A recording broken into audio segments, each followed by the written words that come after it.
Ok ragazzi, benvenuti in un nuovo video. Oggi sono solo, mi spiace deludervi, stiamo qua da soli, ma vi presento un qualcosa di interessante perché oggi è un Density Day. Che cos'è il Density Day? Che cosa alleni in un Density Day? È una terminologia, l'allenamento di densità.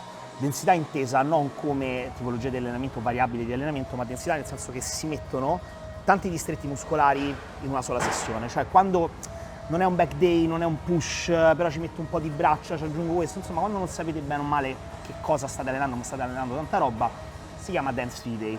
Normalmente il Density Day viene strutturato quando si allenano la catena cinetica posteriore, quindi il back femorali, e si aggiungono normalmente anche i quadricipiti, quindi è una giornata di catena cinetica posteriore più quadricipiti, ogni tanto si aggiungono le spalle, le braccia eccetera, quindi si mette un po' di roba insieme.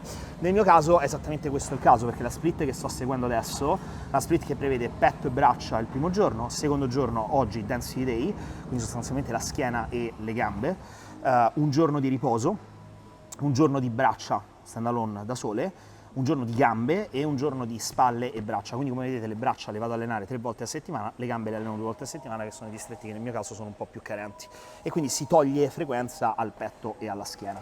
Ovviamente è una sessione in cui la schiena è dominante, quindi le gambe si vanno a toccare soltanto alla fine, in un'ottica di coinvolgimento sistemico, cioè alleno la schiena all'inizio, non inserirò degli stacchi a gambe semiteso, degli stacchi romeni, che però ci starebbero molto bene in questa sessione, ma non inserisco perché sennò sarebbero troppo stress neurale in mio caso per quella che è la mia split in questo momento, però sarebbero molto apprezzabili.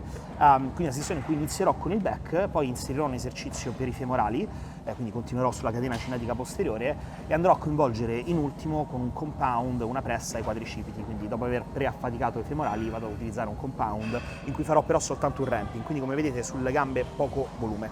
Allora, quella è la mia sessione, me la inserisco tutta quanta nel mio log, e come al solito io una decina di minuti prima dell'allenamento, anche 15, mi metto qua, sorseggio il mio pre-workout, scrivo il log e vado a scrivere quelli che sarà il carico che utilizzerò in base a come è andata la sessione precedente. Ok, quindi in base alla sessione precedente vado a strutturare il carico e poi sulle ripetizioni vado al massimo come al solito, quindi mi segnerò successivamente quelle che sono le ripetizioni che mi escono.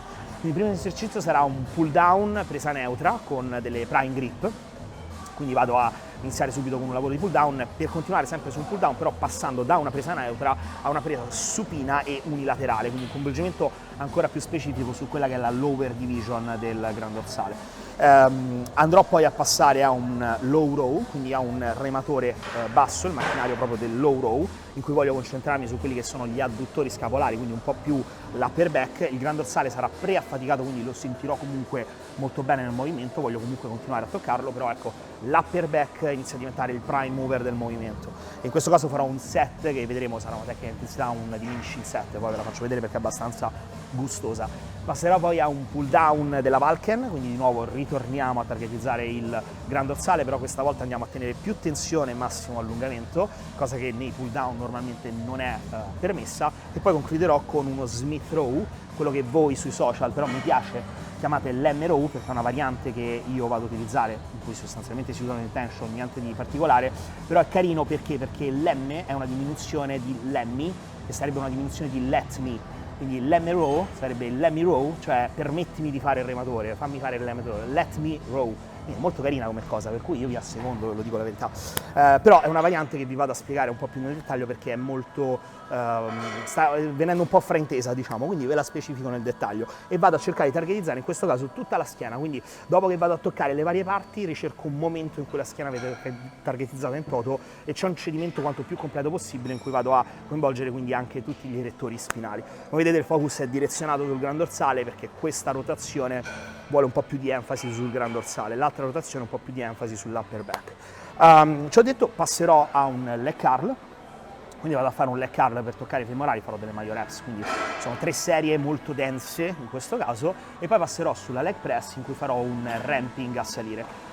Piccola parentesi, in questo momento ho un'infiammazione del tendine rotuleo, quindi devo andare molto cauto sui quadricipiti, faccio quel che posso, il ROM non sarà esagerato in basso, motivo per il quale faccio una leg press invece di un hack squat o di una leg extension che hanno più forza di taglio e soprattutto mi portano più all'allungamento, quindi è un tratto di ROM che in questo momento non posso permettermi di fare. It is what it is, l'età avanza, si spinge tanto e fa parte del gioco, ma troviamo sempre il modo di lavorare intorno a quelli che sono i piccoli acciacchi, i piccoli infortuni. Quindi questo detto, io direi no buffer, e noi continuiamo a spingere, vediamo questa sessione.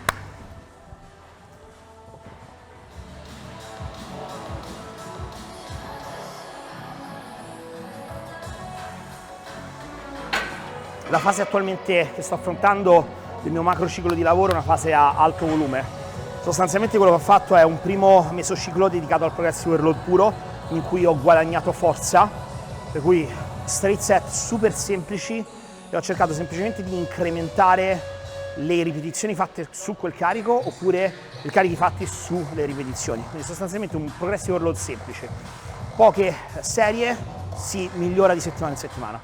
Da là ho raggiunto l'overreaching, ho scaricato, il mesociclo successivo l'ho impostato con un'alta densità, quindi ho preso questo guadagno di forza e l'ho utilizzato in schemi densi, quindi cluster set, tanti cluster, tanti top set, quindi sempre poche serie, però le serie avevano molti cluster, quindi ho aumentato quelle che erano la componente di volume di effective reps soltanto, quindi da quello che facevo ho aggiunto effective reps e quindi questo ha permesso di aumentare lo stimolo e iniziare a lavorare anche su un'altra componente che è quella di recupero nel breve, quindi la capacità del muscolo di recuperare con poco recupero, quindi riuscire a rendere allenamenti molto più densi.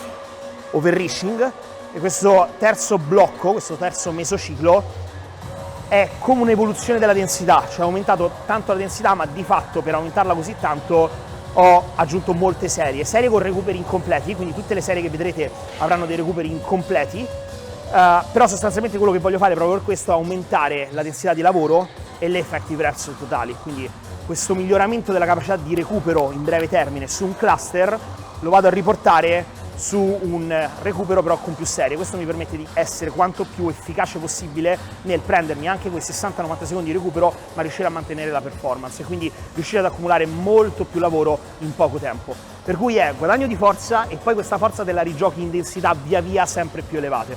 Una volta che avrò migliorato questo, raggiungerò l'overreaching, tornerò a lavorare sulla forza, quindi un progressive overload semplice, perché sarò nel frattempo deallenato sulla forza e ritornerò a lavorare su quella componente, avendo però guadagnato molta più capacità di recupero. Quindi per me prendermi 3 minuti tra le serie vorrà dire prendermi un'eternità e quindi riuscirò ad andare fresco e essere performante su tutti i set.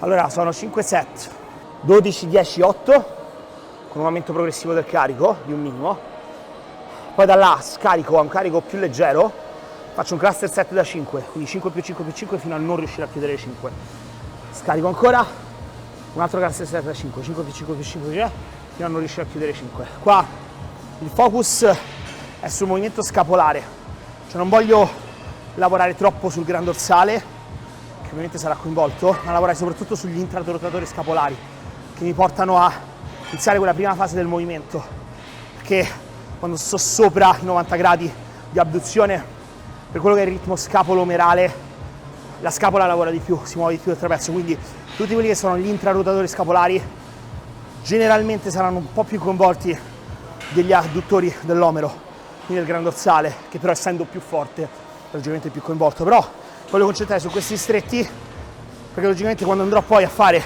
il pull down supino il focus andrà sul gran dorsale, quindi intrarotatori scapolari, gran dorsale, vado su prime row adduttori scapolari, Balken di nuovo gran dorsale, il pull down, su Smith row schiena in toto, molto cioè ben perfetto per via della priorità degli esercizi, dell'ordine. È un focus maggiore sul gran dorsale, ma non vuol dire che devo cercare di allenare sempre il gran dorsale e sicuramente non vuol dire che dovete ragionare su ampiezza e spessore, è molto limitante come come pensiero, tutto crea spessore sulla schiena. Diventate più grossi, siete più spessi.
Secondo esercizio, pull down supino unilaterale. Rispetto all'esercizio precedente il focus è maggiormente sul gran dorsale, quindi la traiettoria di movimento è questa, quindi passiamo da questo tipo di traiettoria a questo tipo di traiettoria. Ora, quando ragioniamo sull'attivazione della schiena, di diversi distretti, noi abbiamo un sacco di distretti che stanno sulla schiena, e non è tanto l'esercizio in sé che facciamo, cioè tirata verticale, tirata orizzontale, ma quello che determina cosa si sta attivando è quello che viene chiamato il line of pull, cioè la linea di traiettoria. Cioè l'articolazione si muove, quali muscoli hanno le fibre nella traiettoria dell'articolazione, saranno quelli che si attivano maggiormente. Ora, quando vado a fare questo tipo di lavoro, questa articolazione che farò adesso è in linea con le fibre della lower division, quindi la sezione più bassa del gran dorsale. Quindi il gran dorsale ha una sezione chiamata lower division più bassa e una sezione più alta, l'upper division. Perché? Perché c'è un'unica inserzione sotto l'omero, ma 4 differenti origini, che sono più in zona scapolare e più in zona vertebrale ed iliaca. Per cui questo tipo di esercizio, maggiore attivazione del gran dorsale, della lower division in particolare, in fase di chiusura, quindi quando faccio questo movimento, vado qua, poi farò questo movimento di chiusura, qua sto andando in questa direzione, quindi ci sarà un'attivazione anche della sezione più scapolare, sempre del gran dorsale. Quindi proprio il focus massimo sul gran dorsale qua. Qua sento le pugnalate proprio, distretto che si attiva, è una goduria. Senti che lavora solo lui, non senti tensione a livello della spalla, tutto bello stabile. Soltanto il gran dorsale che sta qua, da qua si contrae, lo chiamo, tac, deve strizzarsi per bene. Oh sì. Ok, allora qua ho 2 serie che saranno 2 cluster set. Farò 12-15 ripetizioni con un filo di buffer, quindi non toccherò il cedimento, 10 secondi, 15 secondi di recupero e poi quante più ripetizioni possibili con 3 secondi di squeeze.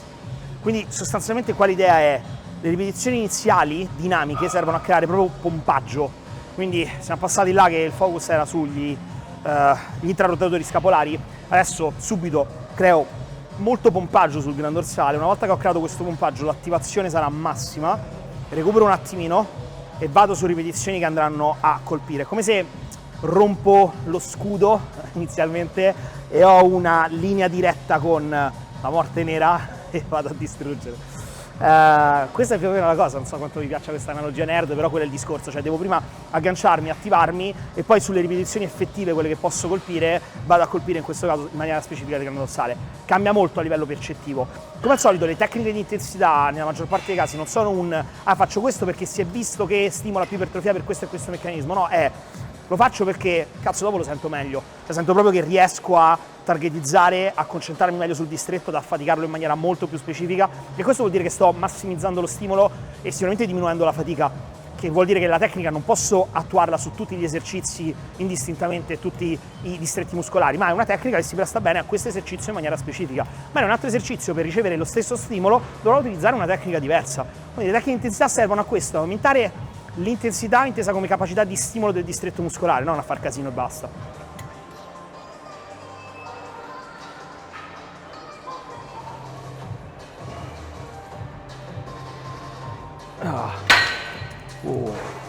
Bello. Secondo set saliamo un po' di carico, la facciamo più pesante, ci piace pesante. A essere tecnici, avere una forma corretta ed impeccabile non vuol dire caricare poco. C'è la famosa piramide, famosa perché ne parlo sempre, insomma a un certo punto sarà famosa, piramide, gerarchia dell'ipertrofia. Alla base c'è la forma che deve essere settata, perché se io un pull down lo faccio male, non sto facendo un pull down. Se devo fare un pull down, devo fare un pull down, ok? Quindi alla base è la forma. Devo poi lavorare con la forma perfetta a costruire intensità su quella forma. Perché? Perché normalmente quando si inizia a percepire intensità, le persone sporcano la forma. Quindi è come di nuovo, sto facendo il pull down e poi smetto di fare un pull down e inizio a fare uno sciarago o qualcosa. Invece devo riuscire a costruire intensità sulla forma, cioè riuscire a raggiungere alti gradi di cedimento senza alterare la forma, senza uscire dai binari esecutori.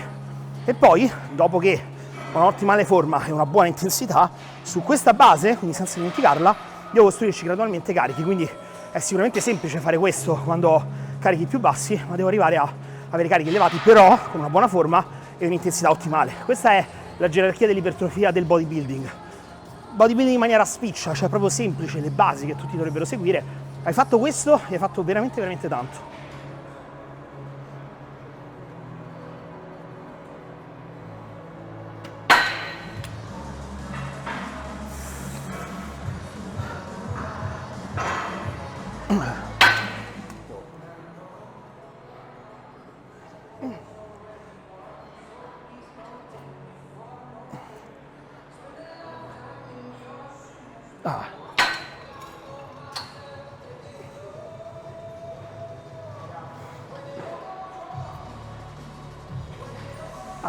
Allora, una cosa interessante è il discorso della pronosupinazione della mano. Un errore che fanno le persone è, giustamente, quando si dice cerca di andare a supinare, a pronare, le persone tendono a fare questo, ma non è questo quello che voglio. Cos'è in realtà che succede quando vado a supinare e pronare? Quando prono succede questo, quando supino questo. È un movimento che deve partire dal gomito. Io perché voglio andare a supinare? Perché se vado a supinare faccio questo, mi sto col gomito stretto. Quando in alto vado a pronare tendo a fare questo. Quindi che cosa succede all'omero? Si apre leggermente e poi si chiude. Quindi c'è una leggera adduzione in fase concentrica dell'omero che mi porta a una maggiore attivazione del grano dorsale, che è un adduttore, no? Quando fate le trazioni fa questo, avvicina l'omero al busto. L'adduzione è questo, vicino al busto. Quindi quando sto in alto vado ad allontanare un pochetto l'omero e quando scendo in basso vado ad avvicinare. Quindi non è questo, ok, in cui sto così, ma è proprio un cercare qua, e cerco anche leggermente, se vedete a livello esecutorio, quando vado a fare questo mi apro leggermente anche un filo col busto per rimanere sotto al cavo, perché non posso andare a distanziare il cavo, perché sennò il cavo farebbe questo. Allora che cosa faccio? Vado a io stesso col busto allungarmi un pochetto, in questo modo sto facendo questo, vedete? Quando col busto invece mi avvicino, ok? Sto qua, quindi è come se facessi questo. Quindi è un gioco sinergico di movimento. Questo movimento non è un movimento in cui c'è un coinvolgimento muscolare, perché non ho resistenza, non è che c'è qualcosa che mi spinge in questa direzione o in questa direzione. Io posso farlo liberamente, posso starci tutto il giorno a fare così, no? Avete visto le bamboline, no? Nell'auto che stanno così e fanno così, ci stanno tutto il giorno, posso starci anch'io, posso essere impiegato come bambolina. Però, detto questo, è un buon modo per aumentare l'active ROM e avere un maggior ROM esecutorio del grano dorsale.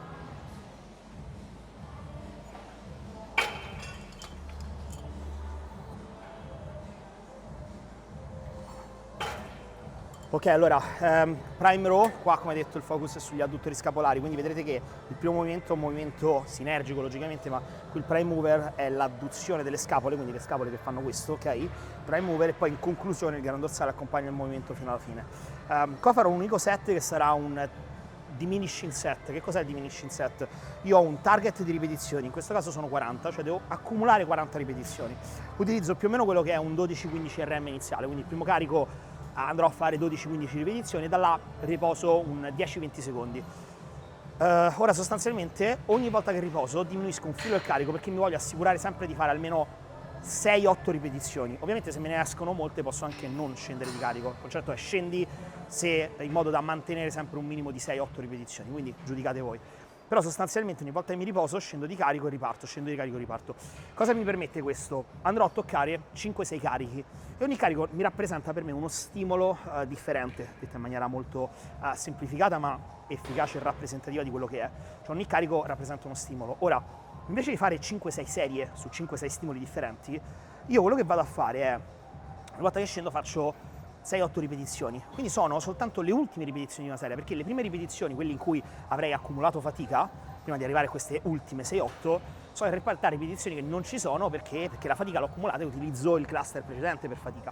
Quindi sono le ultime 6-8 ripetizioni, mi rappresentano le ultime 6-8 di ogni serie, che sono quelle efficaci per costruire ipertrofia. Quindi io di una serie, immaginatela come un serpente, vado a tagliare la testa, che sono le ripetizioni di accumulo di fatica che non creano ipertrofia, le prime ripetizioni più semplici, e mantengo solo la coda, quella effettivamente efficace. Questo è quello che intendiamo quando diciamo accumuliamo effective reps e aggiungiamo solo effective reps.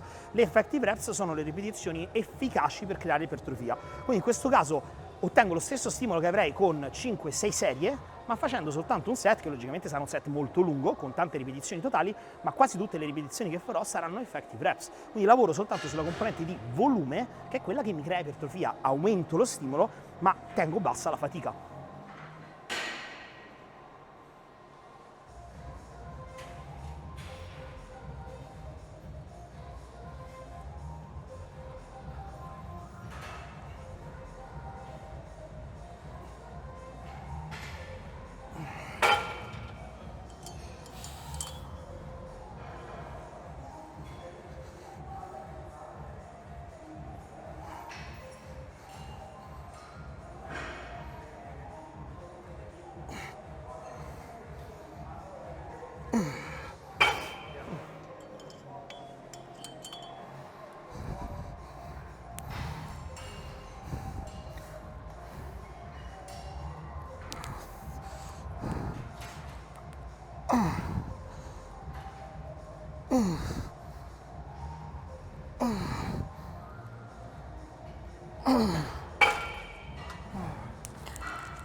Wow.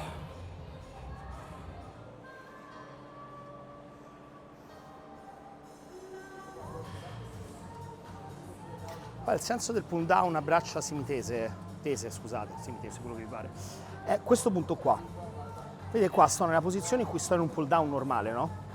E sto in alto, come se potessi fare delle trazioni qua, quello che vi pare. Qual è la caratteristica? Che qua la tensione dove mi spinge? Mi spinge in qua, in alto, mi sta spingendo in quella direzione, mi spinge in questa. In questo punto qua in alto io ho ancora molta tensione, un buon momento di forza, no? Quindi ho tensione e posso crearla, posso concentrarmi e attivare bene il gran dorsale. Una differenza che vedete anche sul pullover. Quante persone dicono pullover lo sento meglio se apro i gomiti. Perché se apro i gomiti si sente meglio? Perché tolgo il tricipite, il capo lungo ricordiamo un'estensione dell'omero, quindi partecipa, ma lo tolgo dal suo line of pull. Quindi io da questo, se passo a questo, il tricipite è fuori e quindi il dorso mi lavora bene, molto meglio. Quindi ricordiamo, gomito aperto, ma non sto facendo questo movimento, non lo porto in fuori, la traiettoria in realtà è sempre questa, ok? Quindi tiro fuori il tricipite e questa è l'importanza poi di ragionare sul line of pull, che sono cose che si sanno da sempre, si fanno da sempre, ok? Non è niente di nuovo, non è che l'abbiamo scoperto. La gente dice, lo sento meglio in questo modo, perché? Per come? E poi arriviamo con la scienza e diciamo, ah vedi, lo senti meglio in questo modo per questa ragione, quindi avevi ragione ed ecco perché avevi ragione, però avevi sempre ragione.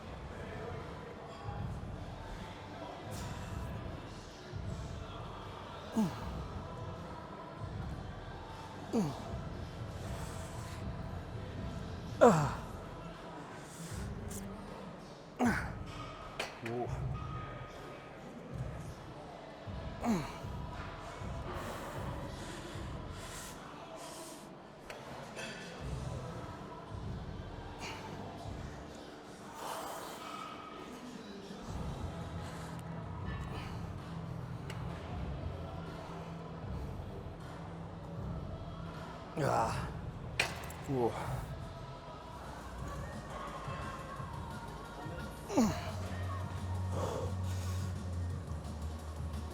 Dai. Wow.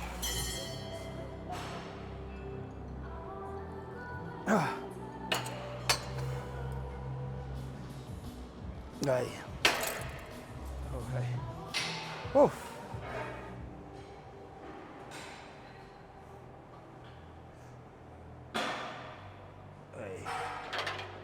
Allora, let me row è una variante di Smith Row dove ci aggiungiamo un intention. Cos'è l'intention? È una spinta, una tensione che andiamo a creare su un certo macchinario, su un certo schema che si va semplicemente a scaricare. In questo caso specifico la tensione che creo è spingere in questa direzione. Ovviamente se spingo qua, questo non si muove, si scarica sul macchinario. Però che cosa succede? Se mi metto qua e inizio a spingere, faccio quello che facevo prima al pull down, una tensione sul gran dorsale, quindi creo una tensione durante il movimento che si scarica essa stessa ma che va a aumentare in maniera massiccia quella che è la tensione interna sul distretto, su un distretto che è un po' limitante in questo caso, o meglio che è avvantaggiato in realtà da questo schema. Perché molto spesso negli Smith Row il fattore limitante sono un po' gli erettori spinali, cioè il fatto di stare sempre in questa posizione bent over ti porta a faticarti più per gli erettori spinali che per il gran dorsale che lavora, motivo per il quale tendenzialmente si sta molto in piedi. Poi cosa faccio? Aggiungo una tensione extra al gran dorsale per fare in modo che il cedimento sia completo. E come ciliegina sulla torta, che questo è il fattore che si vede più esternamente, ma il fattore in realtà meno importante di questo schema dell'Hemi Row, è un buttarsi all'indietro durante la fase eccentrica. Cioè io quando parto qua, la prima cosa che faccio è tengo tensione, quindi creo questa tensione, ok? È la prima cosa che devo fare, quindi compatto e qua sento, sto sentendo bene il gran dorsale attivo. Da qua io nel momento in cui vado a chiudere la concentrica mi butto leggermente in avanti. In fase eccentrica mi lascio cadere leggermente all'indietro. Questo sostanzialmente aumenta leggermente quello che è il ROM, ok? Perché se sto così, quando vado a fare questo, vado a flettere l'omero e così lo vado a estendere, quindi in concentrica estendo maggiormente l'omero, che infatti è quello che faccio in un row, e in eccentrica lo vado a flettere maggiormente. Quindi questo mi permette di aumentare leggermente il ROM. E il fatto è che proprio è sinergico, perché se mi lascio cascare all'indietro, cos'è che mi impedisce di cascare all'indietro? Il fatto che io premo in questa direzione, quindi mi aggrappo, che è esattamente quello che sto facendo. Quindi la sinergia del movimento è questo: vado, compatto bene il gran dorsale, mi lascio cadere un po' all'indietro, se voglio, in questa fase, poi quando vado in concentrica vado un po' in avanti, strizzo e poi scendo e mi godo bene l'eccentrica e allungo per bene. Mi lascio cadere all'indietro, ma me la voglio godere per bene, perché io sto ancora spingendo qua. Quindi la tensione è veramente massiccia qua che sento sul gran dorsale. Qua farò un destroyer set, quindi un all out, un finisher, una sola serie, che potete provare, molto carina. Carina. Allora, sono quante più reps possibili con un secondo di squeeze, quindi sentendo bene lo squeeze, 1-2 secondi. Quando non riuscite più a chiudere il movimento, ok? Non riuscite più ad andare in concentrica, semplicemente continuate a spingere. Cioè vi fermate e dice non riesco a chiuderlo, ok, continuo, insisto, cerco di stare 10 secondi in isometria cercando di chiudere il movimento, finché 10-20 secondi, finché non inizio a cedere, quindi inizio ad avere un cedimento isometrico, cioè non riesco neanche a mantenere la fase isometrica, cerco di chiudere ma inizio a cedere. Da qua lascio, e qua come vedete l'ho lasciato sugli stop, quindi questo è stoppato, non è chiuso il carrello ma è stoppato qua in basso, e inizio a fare delle stop reps, quindi lascio, rimango qua, e se avete ascoltato come funziona l'Hemi Row, quando rimango qua io ho ancora tensione sul gran dorsale, quindi qua sto tenendo tensione sul gran dorsale, e faccio una ripetizione, rimango qua, tengo tensione sul gran dorsale, un'altra ripetizione, rimango qua, tengo tensione sul gran dorsale, un'altra ripetizione, fin dove riesco a arrivare. Il ROM si ridurrà gradualmente, ogni volta salgo sempre meno, finché non devo arrivare al punto in cui io sto qua, do l'impulso e non si alza, e qua continuo a spingere il più possibile, a cercare di alzare il più possibile, ma non si alzerà niente, ok? Che è molto brutto da dire come cosa, però il concetto è quello. Quindi sì, questo è un unico destroyer set che ovviamente creerà quest'ultima fase isometrica molto molto brutale per il dorso, e lo scopo è quello di sentire il back nel complesso tutto attivo in maniera sinergica.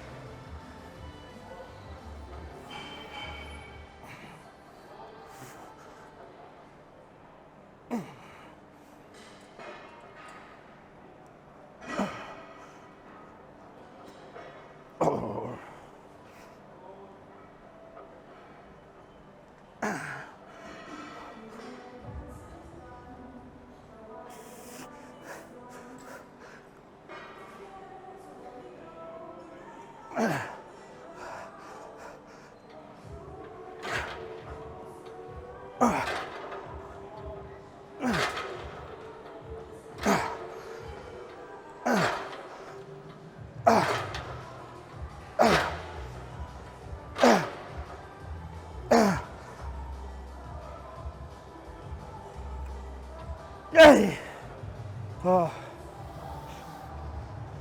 Concludo sempre con 60 secondi di stretch sul dorso, 60 da una parte e 60 dall'altra. Questo va a aumentare la mobilità intesa come capacità di creare tensione a gradi di ROM elevati, e va a creare molto danno tissutale, sostanzialmente dà uno stimolo ipertrofico aggiuntivo. È una modalità che nasce da DC Training, che poi si è tramandata in tantissimi metodi e sistemi di allenamento, ma lascia da là, è molto molto interessante. Quello che volete durante lo stretch è cercare di non sobbarcare troppo una singola articolazione, quindi dovete ruotare bene origine e inserzione, e lo stretch dovete sentire nella parte centrale del muscolo, quindi in questo caso non voglio sentire troppo stretch sotto l'omero, sull'inserzione, né troppo nella regione iliaca del gran dorsale, voglio sentirlo al centro, esatto, che si streccia, e dovete farlo ovviamente con senso e cura, ma deve far male, deve essere una situazione non piacevole da mantenere, è una segnalazione ipertrofica molto interessante.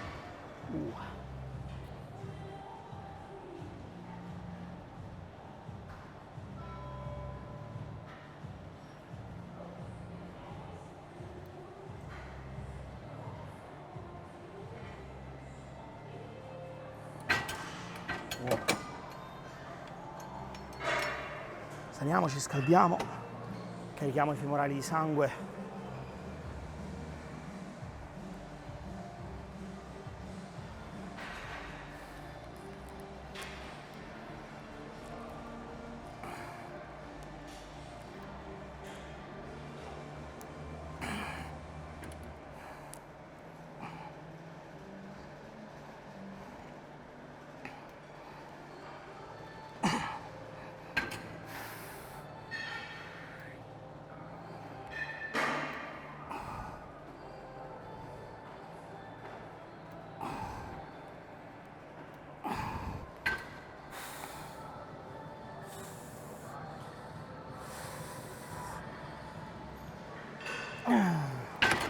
Wow.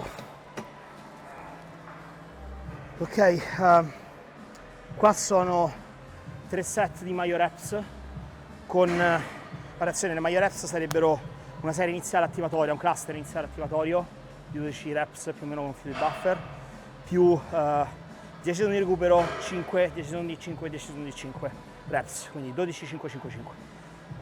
Una variazione perché? Perché ho iniziato 12, 5, 5, 5, aumento il carico e faccio 10, 4, 4, 4, aumento ancora e faccio 8, 3, 3, 3. Mi aumento il carico, diminuisco le rep, però lo schema è sempre quello.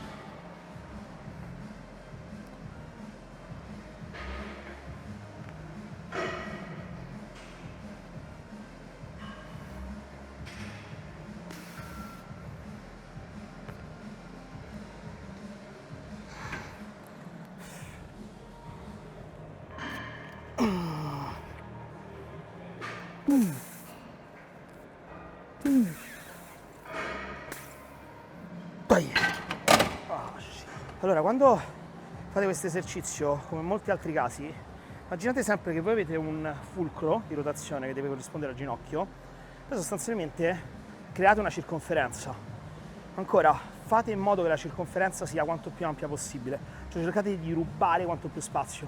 Questo vuol dire che in fase di partenza io cerco non di chiudermi e quindi di fare questo, sostanzialmente si fa molto questo, si tende a fare, che ti porta poi a accorciare il femorale da un'altra parte e a allungare da una parte mentre accorci dall'altra. Però cerco proprio di spingere in quella direzione, poi in questa, cioè la mia spinta, l'intenzione di spinta deve essere sempre tangente alla circonferenza, perché poi fisicamente questo è quello che succede quando avete un pendolo che si muove, la forza del pendolo è sempre tangente alla circonferenza, ok? Quindi come appunto disegno una tangente, quindi se il pendolo sta qua va in questa direzione, se il pendolo sta qua va in questa direzione, se il pendolo sta qua va in questa, quindi quando parto in quella direzione, poi in quella direzione, in quella direzione, sempre là cerco di rubare quanto più spazio possibile.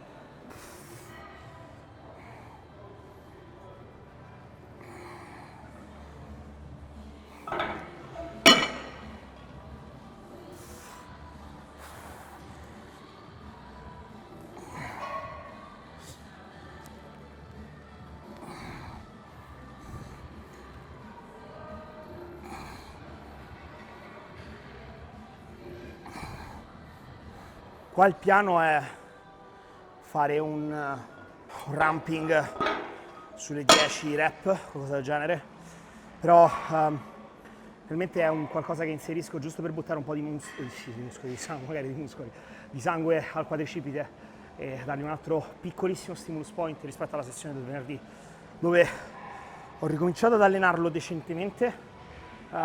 L'ultima volta ho fatto 25 rep con 8 pizze per parte, quindi stiamo tornando a un livello di forza accettabile e appunto a farne 9 pizze questa settimana e 10 pizze per parte la prossima settimana, e quando mi assesto sulle 20 rep sulle 10 pizze per parte, quindi 400 kg, torno a dove ho lasciato questa pressa, quantomeno, quindi torniamo a quei livelli di forza. Nel frattempo il martedì ci vado a buttare sangue per cercare di mantenere la muscolatura quanto più stimolata possibile, sostanzialmente, perché comunque il venerdì il volume non posso spingerlo oltre un tot.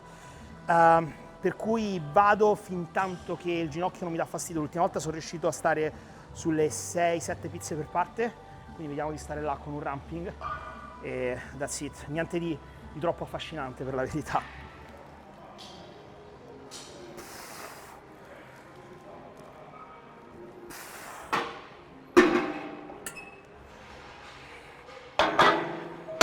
Per quanto riguarda il ROM della pressa, un discorso, perché la gente si mette a fare ROM molto piccoli del genere, oppure ci sono persone che tendono a fare ROM iper esagerati come questi, che scendono in basso e si appoggiano su di loro.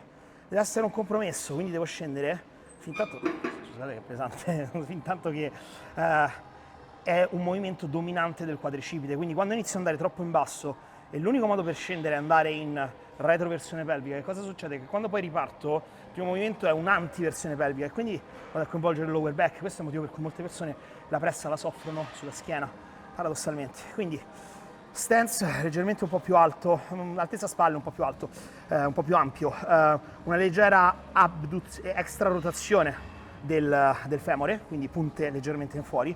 Questo mi consente di avere una traiettoria che non va dritta qua, perché se io vado qua, vedete, sono fermato sia dal busto sia non ho tanta mobilità. Invece andando di qua io guadagno mobilità, posso scendere un filo oltre e senza andare in posterior pelvic tilt, quindi retroversione pelvica del bacino, per cui leggermente extrarotato questo sarà, e quello che devo immaginare è che è come se io fossi un blocco che deve entrare all'interno delle gambe e poi che è come se fosse un elastico che poi mi buttano di nuovo all'indietro. Quindi vado, scendo, arrivo qua e spingo. Yeah. You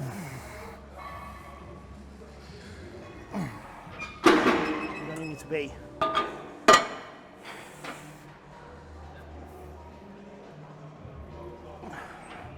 Super easy. Questa è la pressa della Arsenal, che come compagnia, azienda, ha preso i disegni, la struttura della Nebula. Tu dici chi è la Nebula, Ludo? Come che è la Nebula? Hai visto tutti i video di Coleman sulla pressa, hack, eccetera. Questa è tecnicamente, così come è fatta, la pressa con cui Coleman faceva quel che faceva. Quindi non siamo ancora ai livelli di Coleman, devo ammetterlo, però insomma la carica te la dà, no? È bellissima, è una pressa veramente veramente bella, occupa un sacco di spazio, ma è qualcosa di fantastico, veramente.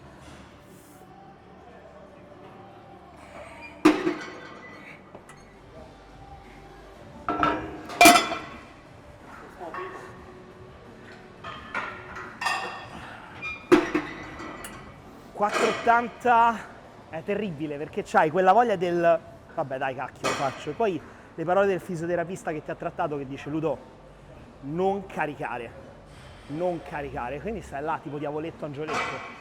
Che cosa faccio lo vedremo nella prossima clip, contate i dischi e nel frattempo decido che fare.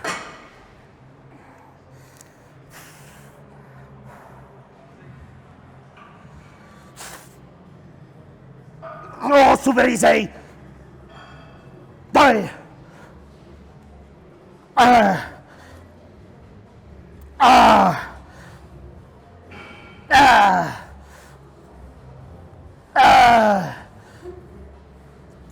Ah! Ora, tua!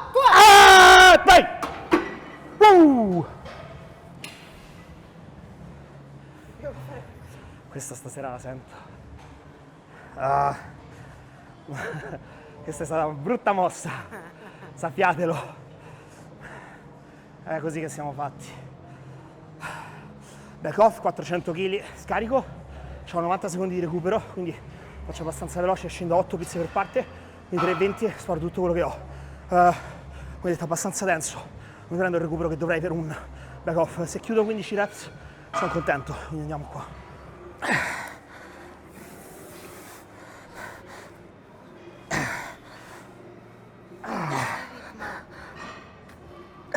Non rallentare. Sì, Ludo. Dai, voglia, vai. Un altro, Ludo. Ok, vai. Vai. Su. Ancora. Fuck! Buona.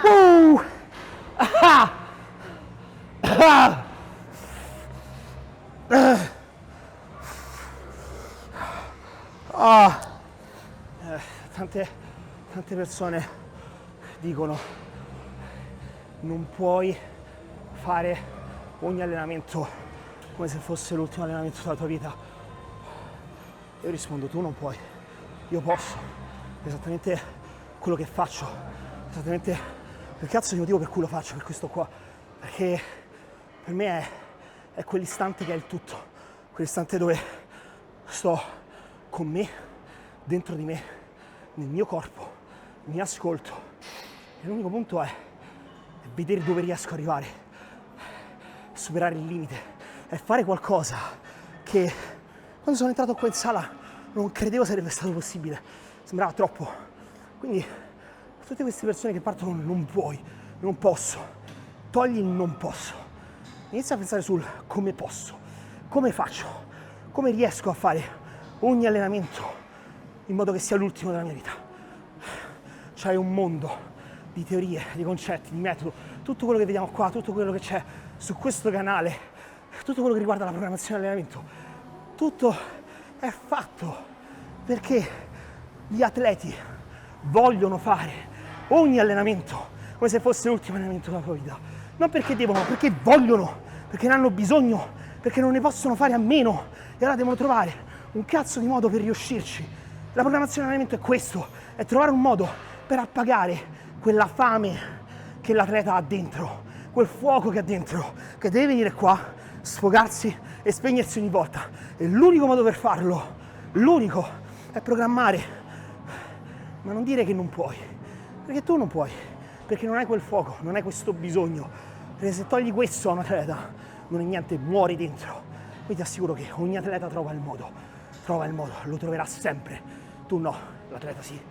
Questo è tutto per questa sessione, vedete siamo riusciti anche a buttarci in mezzo un qualcosa di abbastanza accettabile sulla leg press, quindi sono molto contento, vediamo se riesco a mantenere la performance, però a livello muscolare sicuramente quello che ho perso in termini di forza è poco,